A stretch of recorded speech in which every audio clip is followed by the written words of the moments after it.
ঢাকা বিশ্ববিদ্যালয়ের শিক্ষার্থী এবং ঢাকা মেডিকেল কলেজ হাসপাতালের জরুরি বিভাগের চিকিৎসকদের পাল্টাপাল্টি অভিযোগ, রেষারেষি এবং দ্বন্দ্বের কারণে ঢাকা মেডিকেল কলেজ হাসপাতালের জরুরি বিভাগের চিকিৎসা বেশ কিছু সময় বন্ধ থাকার পরে প্রায় ৮টা নাগাদ চালু হয়েছে। এবং এই মুহূর্তে ঢাকা মেডিকেল কলেজ হাসপাতালের যে জরুরি বিভাগের সামনের গেট সেটিকে বন্ধ রাখা হয়েছে, তবে পিছনের যে গেট রয়েছে সেই গেট দিয়ে রোগীদেরকে প্রবেশ করানো হচ্ছে এবং সেখানে কিন্তু তাদেরকে চিকিৎসা দেওয়া হচ্ছে।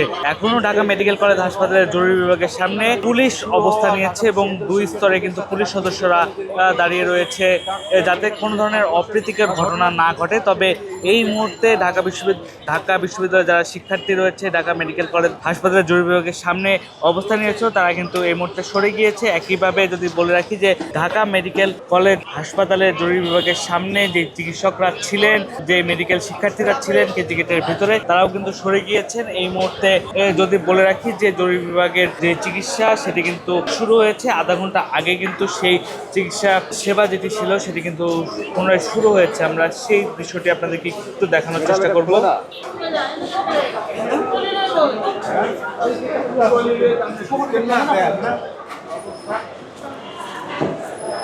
জরুরি বিভাগের সামনে যে কলাপসিবল গেটটি রয়েছে সেই গেটে এখন পর্যন্ত তালা দেওয়া রয়েছে, তবে পেছনের যেই গেটটি রয়েছে সেই গেট দিয়ে কিন্তু যারা রোগী আসছেন তাদেরকে ভর্তি করা হচ্ছে। এবং একই সাথে যদি একটু টিকিট কাউন্টারের চিত্রটি দেখায়, জরুরি বিভাগের সামনে যে টিকিট কাউন্টার রয়েছে সেই টিকিট কাউন্টারে এসে রোগীর স্বজনরা কিন্তু টিকিট নিয়ে তাদের রোগীদেরকে ভর্তি করতে পারছেন। এবং আরেকটু যদি বলে রাখি যে ঢাকা বিশ্ববিদ্যালয়ের শিক্ষার্থী এবং ঢাকা মেডিকেল কলেজ হাসপাতালের জরুরি বিভাগের চিকিৎসকদের দ্বন্দ্বের শুরুতে কিন্তু আমরা দেখেছি যে যখন জরুরি বিভাগের চিকিৎসা সেবা বন্ধ ছিল সেই মুহূর্তে যারা চিকিৎসা সেবা নিতে এসেছেন তারা বেশ কিছুটা বেগ পেয়েছেন এবং একই সাথে যারা এখানে এসেই পড়েছিলেন তারা কিন্তু তাদের রোগীদেরকে দ্রুত অন্যত্র সরিয়ে নিয়ে যান। এই মুহূর্তে ঢাকা মেডিকেল কলেজ হাসপাতালের সর্বশেষ অবস্থা যদি জানিয়ে রাখি যে পুলিশি অবস্থান রয়েছে।